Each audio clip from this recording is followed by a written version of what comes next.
Une célèbre journaliste de télévision du Michigan est retrouvée devant chez elle, tuée de 2 balles de carabine. Est-ce l'épilogue d'un harcèlement commencé avec des lettres de menaces et un cambriolage? Un expert en documents, un spécialiste du comportement et surtout un chien policier rassemble des indices qui désignent bientôt un suspect inattendu. Les enquêteurs fouillent les décombres d'une maison incendiée dans laquelle la femme d'un policier a perdu la vie. S'agit-il d'un simple et tragique accident? Mais plus les chimistes et toxicologues approfondissent leur analyse et plus ils pensent avoir affaire à une scène de crime. Bonjour.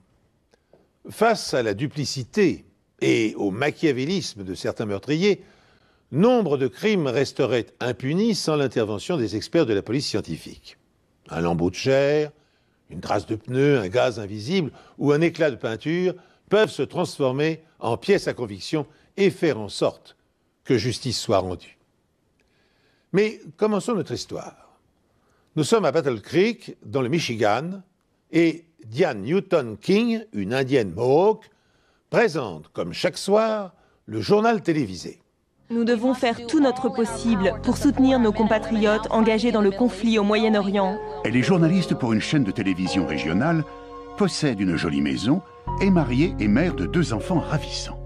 Diane Newton King est le genre de femme qui attire tous les regards dès qu'elle entre dans une pièce. Non seulement par son allure, la beauté de ses traits d'origine amérindienne, mais aussi parce qu'elle a toujours le sourire aux lèvres, qu'elle est très vive et cela contribue à séduire naturellement les gens. Après 3 ans et demi passés dans un camp japonais de prisonniers Diane de guerre, a la réputation d'être une journaliste accrocheuse et tenace. Elle était insistante. Oui, pour obtenir des infos, elle savait insister et pouvait parfois se montrer pressante. Et si elle sait capter l'attention du téléspectateur, ce n'est pas toujours de la manière dont elle le souhaite. Elle commence à recevoir des appels importants et des lettres d'un admirateur transi. L'homme se présente comme quelqu'un qui désire travailler dans le milieu audiovisuel. Il dit qu'il veut la rencontrer, l'inviter à déjeuner et commence à la harceler, allant jusqu'à lui téléphoner 1 fois par jour. Les responsables de la chaîne embauchent un gardien supplémentaire et filtrent tous les appels que reçoit Diane. Brad, le mari de Diane, un ancien policier, prend lui aussi des précautions. Il fait installer un éclairage automatique qui s'allume dès qu'une présence est détectée dans le jardin. On leur offre même un Doberman pour servir de chien de garde. Pourtant, le harcèlement continue et cette lettre arrive à son adresse personnelle. Les lettres découpées dans un magazine forment le message suivant. Vous auriez dû accepter de déjeuner avec moi. La situation s'est mise à prendre un tour vraiment effrayant quand Diane a reçu la première lettre dans sa boîte, car auparavant, personne ne savait où elle habitait. Diane remet alors la lettre à la police locale. Je n'ai jamais rencontré d'affaire où un inconnu découpe des lettres dans un journal et les colle sur une feuille. On voit ça à la télé, on voit ça au cinéma, mais ça ne se fait pas dans la réalité. Quelques semaines plus tard, on fracture une fenêtre de la maison des King pendant leur absence, mais rien n'est dérobé. Ces curieux incidents se terminent par une tragédie un samedi après-midi de 1991. Brad, l'époux de Diane, rentre chez lui et découvre sa femme étendue dans l'allée, morte, visiblement abattue d'une balle dans la poitrine. Les 2 enfants sont encore dans la voiture, en vie, mais terrorisés. La police craint d'avoir une part de responsabilité dans ce drame. Un des inspecteurs appelé sur les lieux du crime ce soir-là a réagi en disant « Bon sang, on n'a pas assuré ». Il savait que la lettre anonyme traînait sur son bureau depuis des mois et qu'il n'avait pas vraiment mené d'enquête sérieuse. La lettre renferme plusieurs indices, mais pas ceux auxquels s'attend la police. Le meurtre de Diane King fait la une de l'actualité dans la petite ville de Battle Creek. Les enquêteurs espèrent découvrir des indices grâce à l'autopsie. Et celle-ci révèle un élément crucial.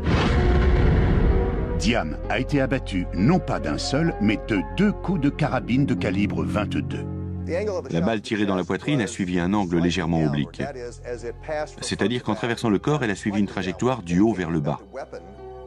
Ce qui indique que l'arme était tenue en surplomb de la victime. La seconde balle suit une trajectoire radicalement différente. L'angle est tout à fait inhabituel.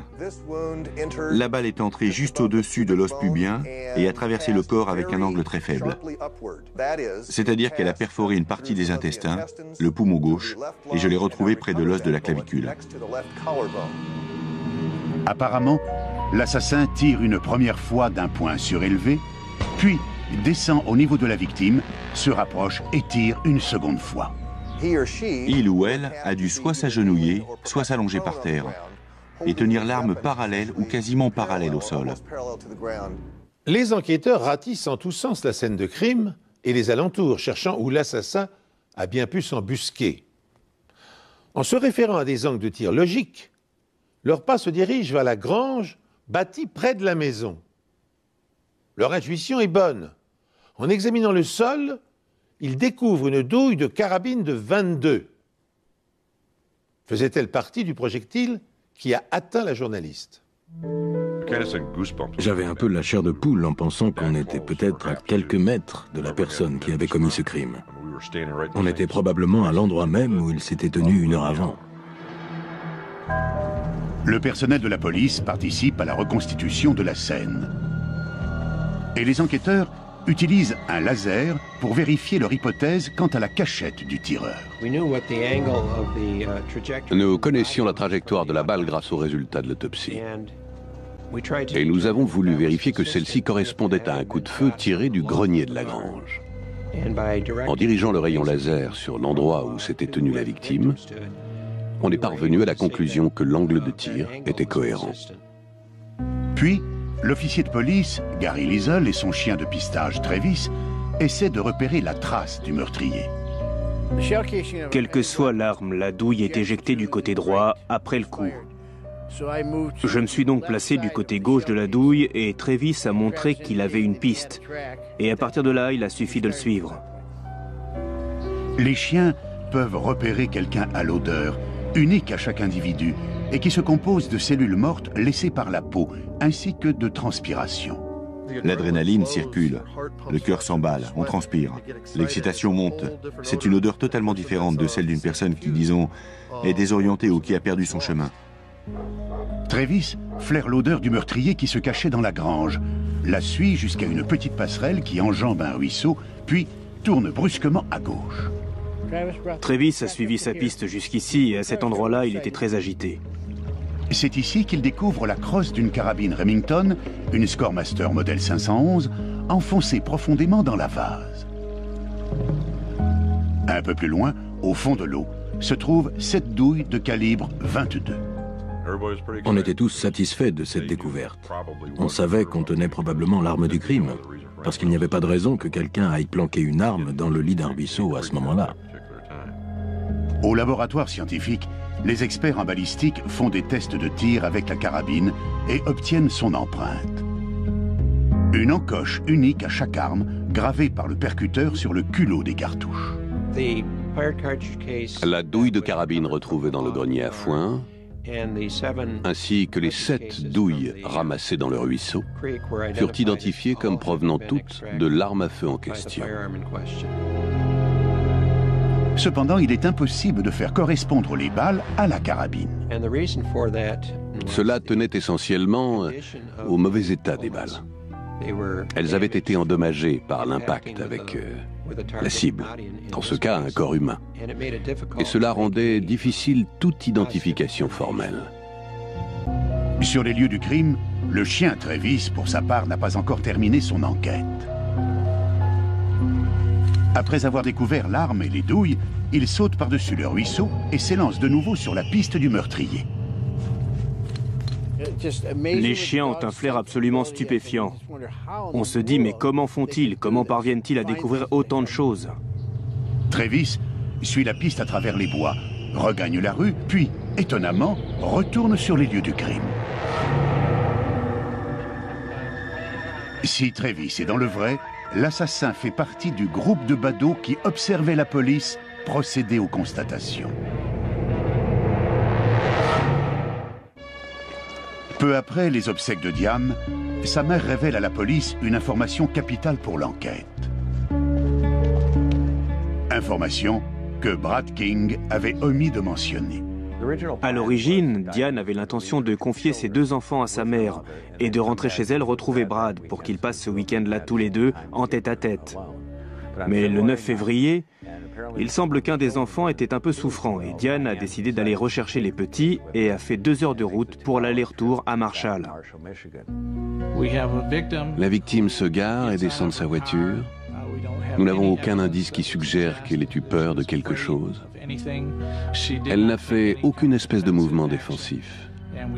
Et le criminel, de son côté, est tranquillement embusqué sur les lieux et assez sûr de lui pour s'approcher de la victime et tirer un second coup de feu.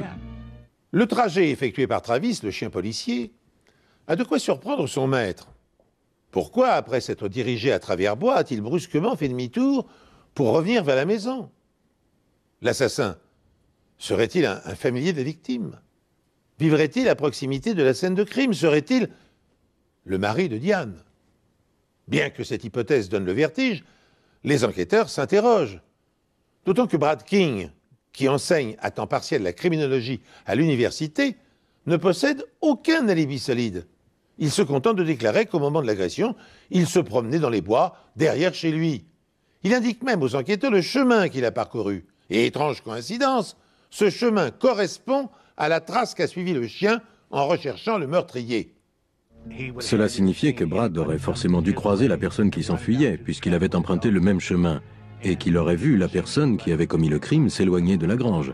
Et bien entendu, il n'a rien signalé de tel. Brad ne possédait pas de carabine de calibre 22. Pourtant, on retrouve à son domicile des balles de ce même calibre, similaires, mais non identiques à celles utilisées pour le meurtre. On retrouve aussi une baguette de nettoyage pour un calibre 22. Nous avons fait témoigner leurs 2 femmes de ménage qui ont déclaré avoir vu une arme semblable sur un râtelier au sous-sol d'une maison de ville que les King louaient à Battle Creek. Je me souviens l'avoir vu à chacune de mes visites. C'était un calibre 22. La police découvre une autre incohérence dans la tentative de cambriolage au domicile des King quelques semaines avant le meurtre.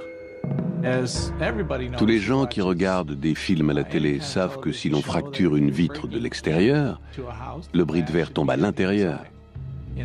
Dans ce cas-là, le bris de verre se trouvait à l'extérieur, donc la personne qui a cassé la vitre se trouvait forcément à l'intérieur de la maison. Puis, les enquêteurs portent leur attention sur la lettre de menace envoyée au domicile de Diane. Selon les statistiques, seul 1% des lettres de menace utilisent des lettres découpées. Un des aspects les plus révélateurs de ce crime était que les lettres étaient découpées dans un magazine et collées sur une feuille de papier blanc. De toute ma carrière, je n'ai jamais vu de tel message dont l'auteur n'était pas lié de manière affective à la victime. En effet, le criminel utilise des lettres découpées lorsque la victime risque de reconnaître son écriture manuscrite. Malheureusement, le temps que la lettre parvienne au FBI pour être analysée, il n'y a plus aucun espoir de découvrir des empreintes digitales. La lettre anonyme avait été analysée par un premier labo à l'aide d'une poudre. Et selon moi, ce n'est pas le bon procédé, car une fois qu'on a utilisé de la poudre, il est très difficile de faire subir un autre traitement chimique au document. J'ai ordonné que le bureau de Brad King à l'université fasse l'objet d'une perquisition et d'une saisie de matériel. Je voulais les ciseaux, les lames de rasoir, le scotch, la colle, que sais-je, du papier, tout ce qui nous aurait permis de confondre Brad King à l'aide d'une expertise scientifique. Mais cela n'a rien donné. À la recherche d'un mobile, la police découvre des preuves de violence conjugale, d'adultère, ainsi que le mécontentement général de Diane pour le style de vie de son mari. Elle est arrivée un matin et elle était en pleurs et elle avait des ecchymoses. Elle me les a montrées. C'était la période juste avant Noël, elle m'a expliqué, alors que Brad et elle s'étaient disputés. Brad est un personnage assez singulier. Il peut s'attirer très vite la sympathie des gens et les rebuter tout aussi rapidement, selon son humeur. Des amis du couple disent que Diane voulait que Brad trouve un emploi à plein temps. Ma foi, Brad avait trouvé une planque idéale.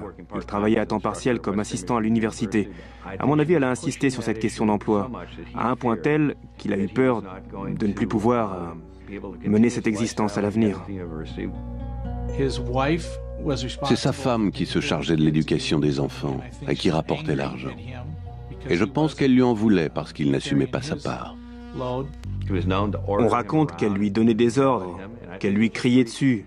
Et je pense que cela a atteint un point de rupture pour lui. Et il s'en est pris à elle d'une façon typiquement passive-agressive, en l'assassinant. Les aventures présumées de Brad impliquent des étudiantes de l'université où il enseigne. Il n'était pas fidèle à sa femme. Il avait une liaison avec une étudiante d'un de ses cours. Et il fréquentait une autre femme qu'il avait rencontrée à Battle Creek. On rapporte qu'il essayait même à l'occasion d'offrir les services de jeunes femmes aux clubs d'étudiants dans lesquels il traînait en compagnie d'hommes plus jeunes que lui. Ce n'était pas l'image de la fidélité conjugale, de quelque manière que ce soit. Un an après la mort de sa femme, Bradford King est arrêté et inculpé de meurtre. Le procureur et les enquêteurs de cette affaire craignaient qu'étant donné que le suspect était un ancien officier de police et un professeur de criminologie dans une grande université, il allait leur sortir un lapin de son chapeau, essayer de les manipuler, jouer au chat et à la souris, version médico-légale. Alors que Bradford King s'apprête à passer en jugement pour le meurtre de sa femme, ce que redoute le procureur se produit. Un élément nouveau fait brusquement surface et il vient brouiller les pistes et risque d'anéantir les arguments de l'accusation. Un homme qui vient d'emménager dans la maison voisine des King a trouvé une carabine Remington Scoremaster 511 dans son grenier. Cette carabine de calibre 22 long rifle, quasiment identique à l'arme présumée du crime, est aussitôt envoyée au laboratoire pour expertise. Les tests balistiques qui ont été effectués ont démontré que la douille retrouvée dans la grange ne pouvait pas provenir de la deuxième arme qui a été remise à la police. L'accusation pense que Brad a volontairement placé cette carabine dans la maison voisine pour semer le doute dans l'esprit des jurés. Et que Brad est l'auteur des appels téléphoniques, de la lettre de menace anonyme, ainsi que du simulacre de cambriolage, et enfin qu'il a commis l'erreur de briser la vitre de l'intérieur de la maison plutôt que de l'extérieur. Le jour du drame, Diane a l'intention de conduire les enfants chez leurs grands-parents pour y passer la nuit. Pendant son absence, Brad fait des essais de tir pour aligner la cible. Il ramasse soigneusement toutes les douilles derrière lui.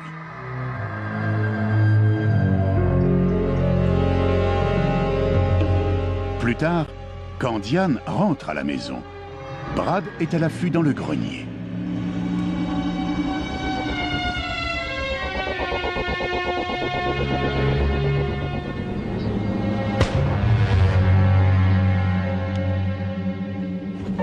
Le second coup de feu est tiré à bout portant après qu'il a quitté la grange. Signe indéniable de haine et de colère. Ensuite, Brad s'aperçoit que les enfants sont dans la voiture. Il ignore que l'un d'eux est souffrant. Ne pouvant abandonner les petits dans le froid très longtemps, il sait qu'il doit changer ses plans. Il se débarrasse alors rapidement de l'arme près du ruisseau, jette les douilles dans l'eau, puis retourne à la maison et alerte la police. Mais Brad oublie de ramasser la douille qui se trouve dans le grenier. Et c'est cet élément qui va lier son arme au meurtre. Il ignore qu'un chien policier va flairer sa piste dans le grenier, la suivre jusqu'au ruisseau, traverser les bois, puis revenir à son point de départ. Je pense qu'il a présupposé qu'il s'agirait d'une petite opération policière de province et en tant que spécialiste du crime, en tant qu'assistant en criminologie, compte tenu de sa personnalité, à mon avis, il s'est dit qu'il serait plus rusé qu'eux. D'aucuns pensent que les enfants ont contrecarré ces plans pour se construire un alibi solide. Je pense qu'il n'avait pas envisagé que les enfants seraient là. Car dans ce cas, il serait sans doute allé se montrer dans un endroit public et il aurait fait découvrir sa femme par un autre. Ça lui aurait fourni un bon alibi. Peu avant sa mort, Diane dit à des amis qu'elle soupçonne Brad d'être l'auteur des appels téléphoniques et de la lettre de menace. Elle m'a dit « je pense que c'est Brad » et elle a ajouté « je ne sais pas encore ce que je vais faire ».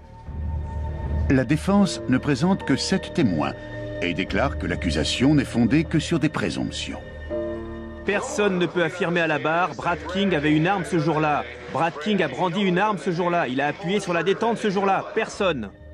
J'étais très intimement persuadé que Brad King était coupable. J'ignorais seulement si j'allais pouvoir convaincre 12 personnes.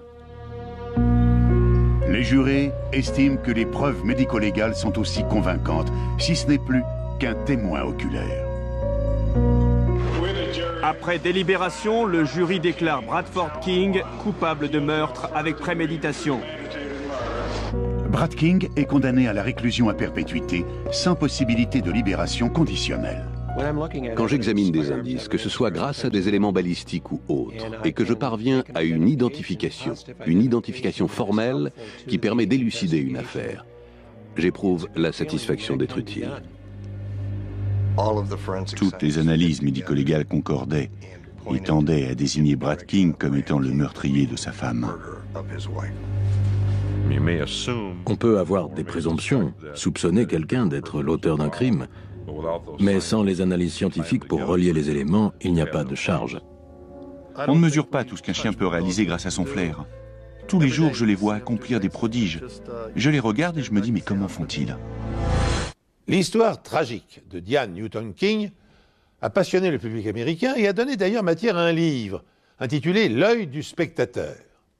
Pour ma part, quand je dois raconter des meurtres commis par des hommes sur leur épouse, je m'interroge toujours sur l'hécatombe que nous aurions à subir si le divorce n'existait pas. Songez par exemple à l'énergie et au trésor d'imagination que Brad King a dû déployer pour éliminer sa femme, alors qu'un bon avocat aurait réglé son affaire en quelques mots.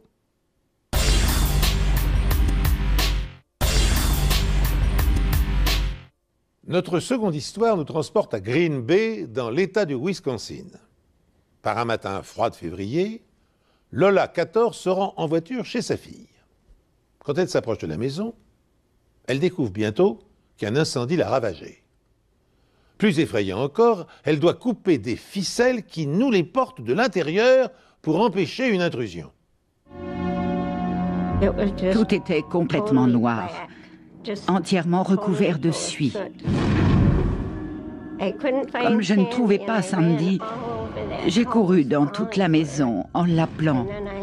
Ensuite, j'ai vu qu'elle était sur le canapé. Elle était entièrement brûlée. Sandy Maloney n'a que 40 ans. Ça m'a fait mal. J'étais sous le choc. Au début, je n'avais pas vraiment conscience du fait que c'était Sandy qui était morte. Je suis entré dans la pièce et mon père s'est mis à pleurer. J'ai plus ou moins compris ce qui s'était passé. Ensuite, il m'a simplement dit qu'il y avait eu le feu dans la maison, qu'on avait trouvé quelqu'un à l'intérieur et qu'on pensait que c'était ma mère. Sandy vit seule depuis qu'elle s'est séparée de son mari. Il semble que le feu a démarré vers 19h30 la veille au soir. L'horloge s'est arrêtée lorsque le feu a fait fondre son mécanisme interne. Les experts locaux en incendie identifient l'origine du feu grâce au motif en V bien reconnaissable sur le mur. Lorsque le feu prend, il brûle vers le haut et vers l'extérieur, ce qui laisse des traces révélatrices sur les murs, les meubles, le plafond, ce genre de choses. Dans ce cas précis, j'ai observé une forme en V indiquant que le feu serait parti du canapé. Et c'est là qu'on retrouve le corps de Sandy. Le feu ne se propage pas au-delà du salon. L'apport en oxygène ne semble pas avoir été suffisant pour permettre au feu de se propager librement. Une fois que l'oxygène a été épuisé dans la pièce, le feu s'est éteint tout seul. Le salon est jonché de bouteilles de vodka vides et de mégots. Il y avait des cendriers qui débordaient, des cigarettes posées à même la table et des annuaires qui se sont embrasés, brûlant toutes les surfaces.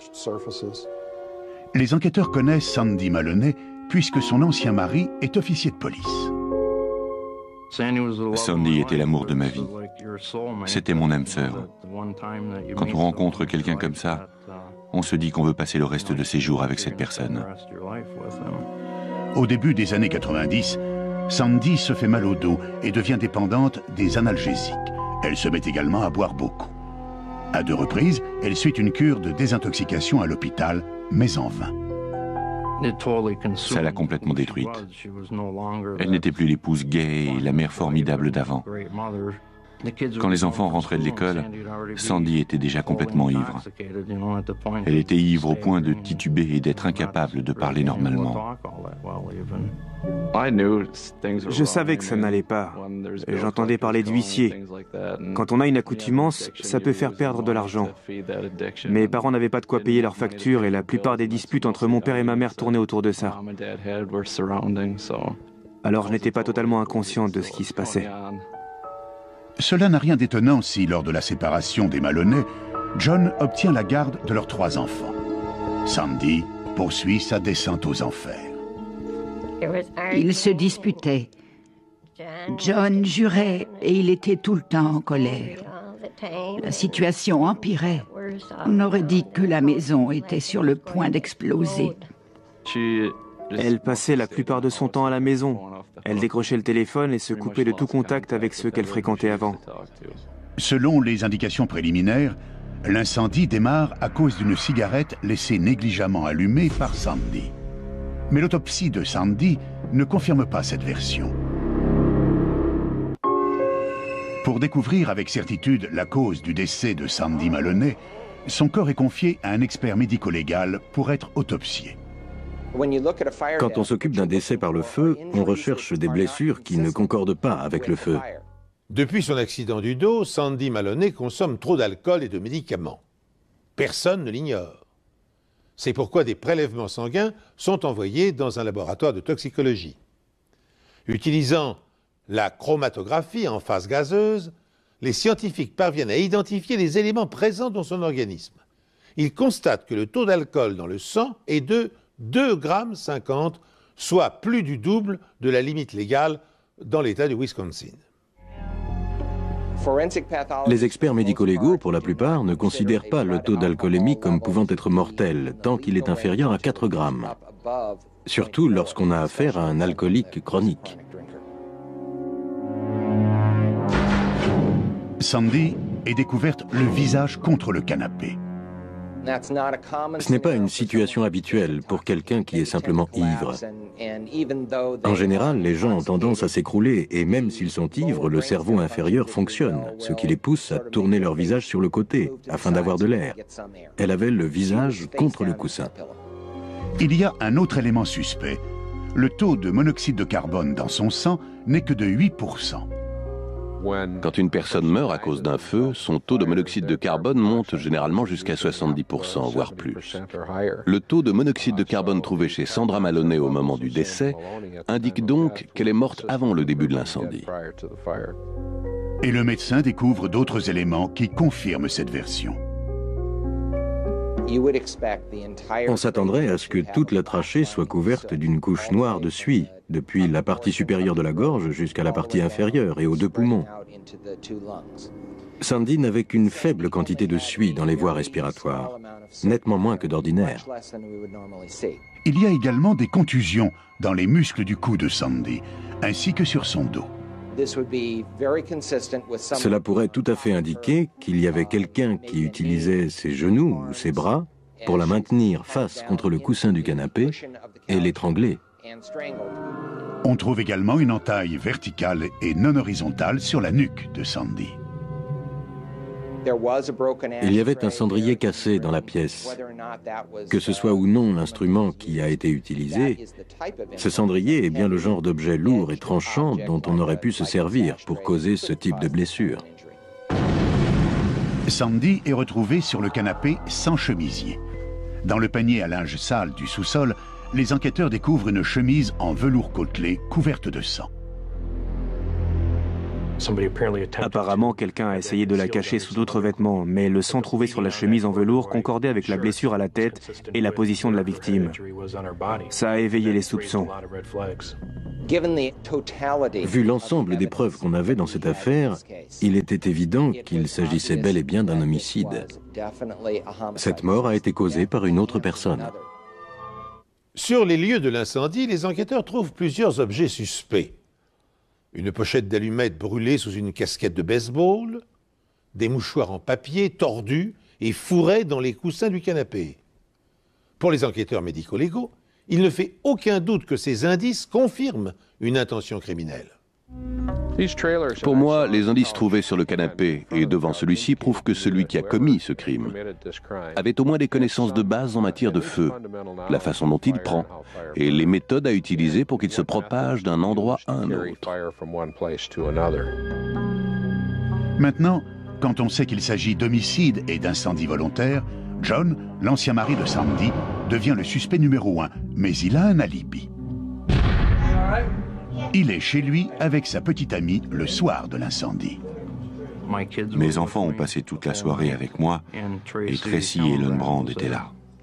On s'est seulement dit qu'il s'était passé quelque chose d'imprévu. Peut-être qu'avec un de ses amis, ils avaient abusé de certaines substances, quelque chose comme ça. Malgré l'alibi, les enquêteurs notent que John a récemment pris des cours sur les enquêtes en cas d'incendie dans le cadre de sa formation permanente d'officier de police. Je peux vous affirmer que je ne suis pour rien dans la mort de Sandy. Je n'ai pas tué Sandy. Pour élucider le mystère de la mort de Sandy Maloney, les enquêteurs doivent en savoir le plus possible sur l'incendie de la maison. Les preuves montrent clairement que le feu a démarré dans le salon. Les traces de brûlure sur le sol devant le canapé étaient dans la zone la plus carbonisée.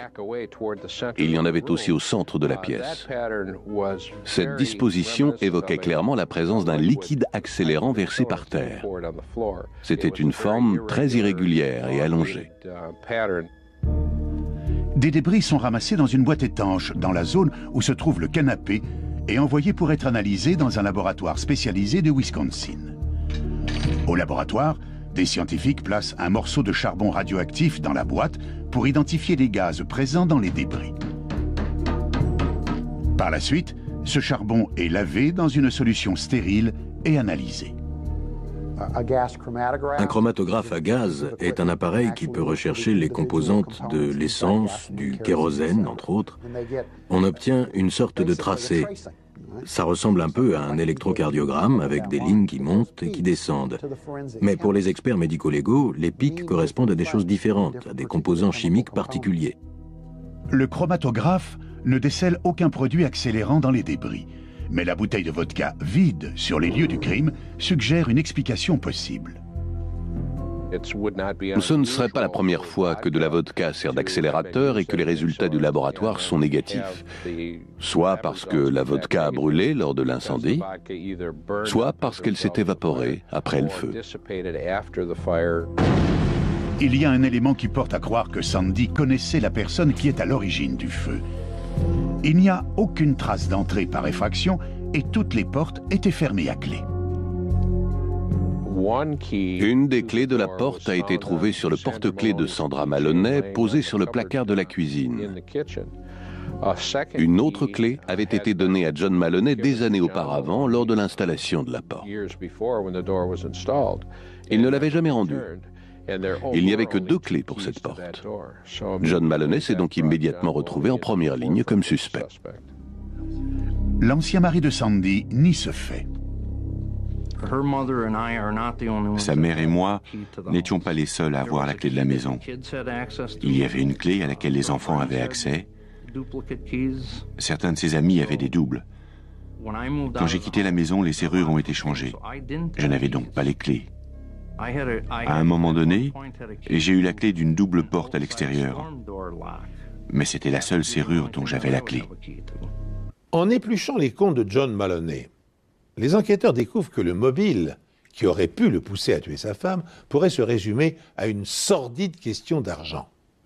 En effet, lors de la procédure de divorce, John a accepté de verser à Sandy $450 de pension alimentaire par mois, plus la moitié de ses biens.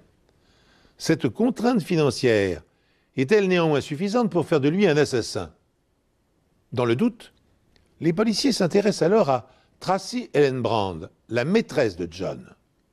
Serait-elle responsable ou aurait-elle participé à l'homicide? On s'est dit qu'ils étaient tous les deux au courant de l'homicide ou qu'ils y avaient peut-être participé tous les deux. Tracy était donc quelqu'un qui éprouvait de l'hostilité envers Sandy Maloney et il fallait se pencher sur son cas. Tracy affirme qu'elle était à la maison avec John le soir du meurtre. Mais les enquêteurs augmentent la pression en lui disant qu'elle pourrait être accusée de complicité de meurtre. Elle modifie donc sa version. Elle déclare alors qu'elle dormait et qu'elle ignore où se trouvait John au moment où l'incendie s'est déclaré. Elle affirme aussi que John a eu un comportement suspect à la fin de la soirée. Tracy, sa petite amie, a remarqué un comportement nerveux et des tremblements lorsqu'il est rentré à la maison. Selon elle, John dégageait également une odeur de fumée. Tracy accepte d'aider la police en portant un micro caché pendant qu'elle interroge John sur l'accident. Mais au cours de ces conversations, John nie être mêlé à cette affaire. Ce n'est que plusieurs mois plus tard, lors de vacances à Las Vegas, que la conversation devient plus intéressante.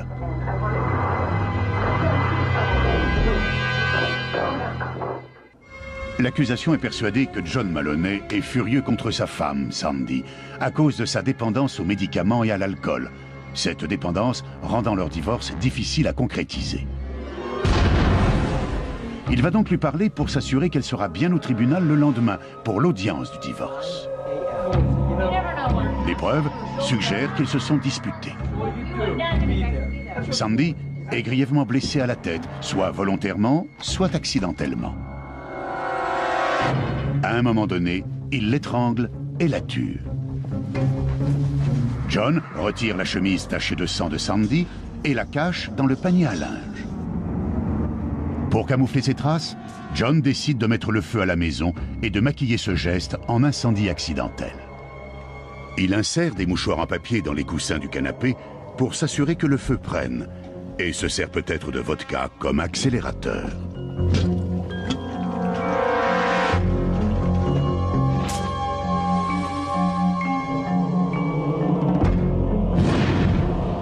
John quitte ensuite les lieux en espérant que la maison brûlera entièrement, détruisant ainsi les preuves de son meurtre. Mais il se trompe. Il n'y a pas suffisamment d'oxygène pour que le feu se propage à toutes les pièces. Et l'incendie s'éteint spontanément. Cela ne fait absolument aucun doute pour moi. John Maloney est coupable. Mais il n'a pas brillé par ses talents d'incendiaire. Il aurait dû faire davantage de recherches. Pour consolider leurs arguments, les enquêteurs demandent à Tracy, la petite amie de John, d'interroger ce dernier au sujet de l'incendie, tout en les laissant écouter. Ils placent alors une caméra et un micro cachés dans leur chambre d'hôtel à Las Vegas, pendant leurs vacances. La mise sous surveillance à Las Vegas et ce qu'on voit sur la cassette nous ont vraiment éclairés, non seulement sur les relations entre John et Tracy, mais sur la face cachée de celui-ci. Cela révèle également les sentiments de John envers son ex-femme, Sandy. Ça prouve qu'il la détestait. Il la détestait. Il la traitait de tous les noms. Il lui disait qu'elle était anorexique et alcoolique. Il voulait tout simplement se débarrasser d'elle. Après des heures de dénégation, John finit par avouer qu'il se trouvait dans la maison de sa femme le jour de l'incendie. Pourquoi tu es allé là-bas? Pour en finir avec le divorce, pour que ce soit réglé. Tu lui as dit, t'as intérêt à venir au tribunal, compris? Non. J'ai dit que je voulais en finir et que les gosses arrêtent de souffrir. John Maloney a affirmé dès le départ qu'il n'était pas allé dans cette maison depuis longtemps. Le fait qu'il avoue avoir été sur place le soir de l'homicide a vraiment déclenché tout le reste. Est-ce qu'il y avait du sang sur son corps? Je refuse de répondre. Il y avait peut-être des bouteilles de vodka et plein d'autres trucs. Pas vrai, Tracy? L'incendie est accidentel? Ouais. Tu ne l'as pas brûlée vive? Non. À un certain point de la conversation, il semble que John s'en prend physiquement à Tracy. John Maloney a plaqué Tracy Ellenbrand contre le mur et il a mis ses mains près de la gorge de Tracy. Ça a été comme une révélation quand j'ai vu ça. J'ai pensé que John Maloney était tout à fait capable de commettre un crime. Les gens ne se rendent pas compte qu'il était à peu près 4h30 du matin quand elle m'a réveillé pour entamer cet interrogatoire. J'étais vraiment furieux. J'étais furieux d'être accusé en permanence, d'avoir fait quelque chose, d'avoir tué quelqu'un alors que c'était faux. Mais pour les enquêteurs, les cassettes prouvent le contraire. John Maloney est arrêté et accusé du meurtre de sa femme. Lors du procès, l'avocat de John finit par céder du terrain devant les preuves médico-légales.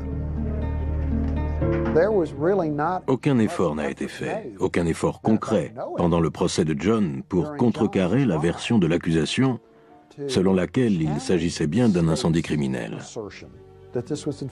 La défense s'est contentée de se replier sur elle-même et d'accepter les découvertes de l'accusation sans remise en question scientifique. Au lieu de cela, la défense accuse Tracy Ellenbrand d'être la véritable coupable. Les preuves concrètes et médico-légales, les déclarations des témoins, leurs observations n'accusent qu'une seule personne, John Maloney. John Maloney est reconnu coupable d'homicide volontaire, d'incendie criminel et de mutilation de cadavres. Il est condamné à la prison à perpétuité.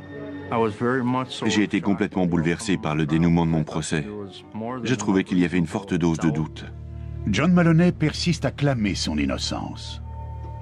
Je ne suis pour rien dans la mort de Sandy. Je ne l'ai pas tué. J'ai peur à l'idée de passer le reste de ma vie en prison pour un crime dont on m'accuse, mais que je n'ai pas commis. Son fils, Matt, refuse de croire que son père est un assassin. Toutes les preuves trouvées au sous-sol et à l'étage indiquent qu'il s'agit d'une mort accidentelle. J'adorais ma mère, mais je veux simplement que tout le monde sache comment elle est vraiment morte et que mon père n'est pas responsable. Mais les experts médico-légaux retracent ce qui s'est véritablement passé chez Sandy avant l'incendie.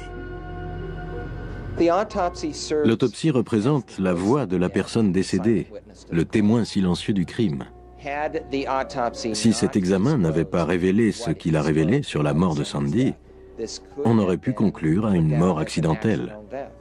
Cette affaire n'aurait pas pu être élucidée sans les découvertes concrètes des enquêteurs de la police sur les lieux et sans les preuves médico-légales. Le meurtrier serait toujours en liberté.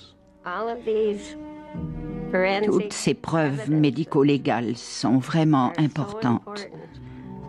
On est très content du bon travail que l'accusation a fait. Je pense qu'il l'a tué de sang-froid. Que ce soit son amour de jeunesse ou pas, il a bel et bien commis ce crime. Les preuves sont là, il l'a tué. Il s'est fait prendre et maintenant il le paie. Vous l'avez entendu, John Maloney ne cesse de clamer son innocence avec, reconnaissons-le, une certaine conviction. Alors qu'en est-il?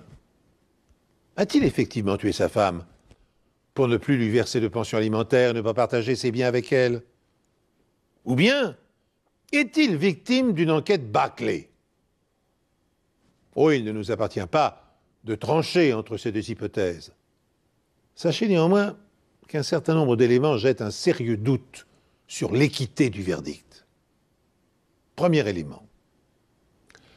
Une empreinte digitale ensanglantée a été retrouvée dans la douche de la victime. Elle appartenait à Jody Pollack, la meilleure amie de Sandy, droguée et alcoolique elle aussi.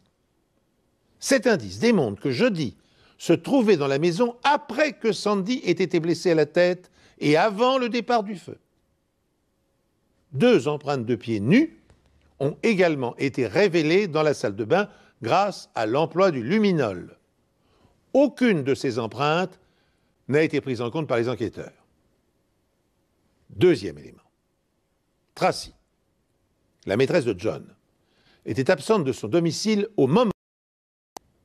Elle a par ailleurs échoué au test du détecteur de mensonges et elle a avoué qu'elle était une menteuse compulsive. Mieux encore, elle s'est inquiétée auprès de Maloney du fait que la police puisse sentir son parfum et retrouver une de ses boucles d'oreilles dans la maison incendiée.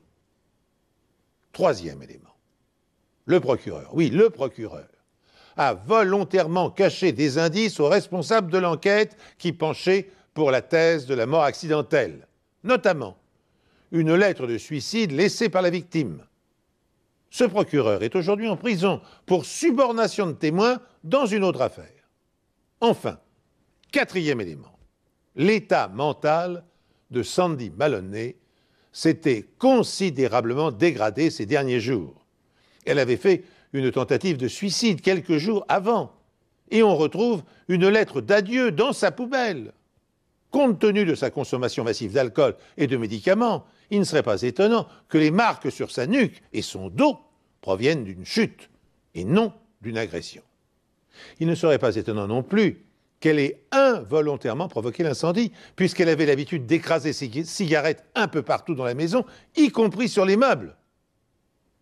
Voilà ce que nous pouvions dire sur cette étrange affaire dans laquelle, une fois n'est pas coutume, les experts de la police scientifique ont sans doute commis des négligences. Le jury a-t-il pour autant condamné un innocent? Nul ne le saura, à moins que l'ouverture d'une nouvelle enquête et d'un procès ne lève le doute. Ce sera peut-être bientôt le cas, car au vu de ces éléments et de l'arrestation du procureur, une demande d'un nouveau procès a été transmise au juge avec le soutien du responsable de l'enquête. Sinon, Maloney restera en prison au moins jusqu'en 2024. Ainsi s'achève cette émission. Merci de l'avoir suivi. À bientôt, bien sûr, sur cette antenne, pour un nouvel épisode des Enquêtes Impossibles.